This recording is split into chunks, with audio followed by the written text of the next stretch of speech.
Welcome to qnawire.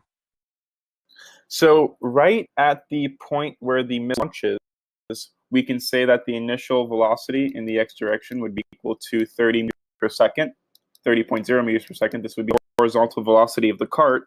And then Vy initial for the rocket, because it's launched perfectly, we have 40.0 meters per second.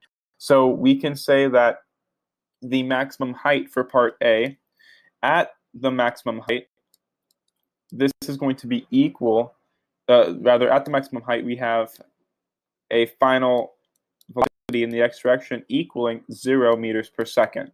So we can say that Vy final squared equals Vy initial squared plus 2 times the acceleration in the y direction times delta y. And so delta y, which is in this case equaling y max, this would be equal, after canceling this out, this would be equal to negative 40.0 meters per second quantity squared divided by 2 times negative 9.8 meters per second squared.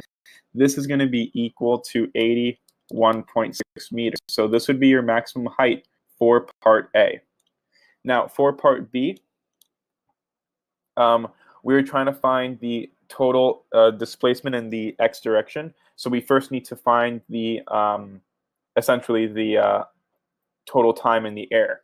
Again, we're going to be using delta y equals Vy initial t plus 1/2 a sub y t squared. And here we can say that this term is going to be equal to 0, because if it's launched at a certain level, the missile returns to its initial level. So essentially, the change in the displacement in the y direction is 0, because again, the missile comes up, the missile goes down, and it lands right where it was initially launched in the y direction. So we can say then that t is equaling, actually we can write here t would be equal to negative Vy initial squared divided by negative 2 times Vy initial squared divided by the acceleration in the y direction. This is equaling negative 2 times 40.0 meters per second. And this would be divided by negative 9.80 meters per second.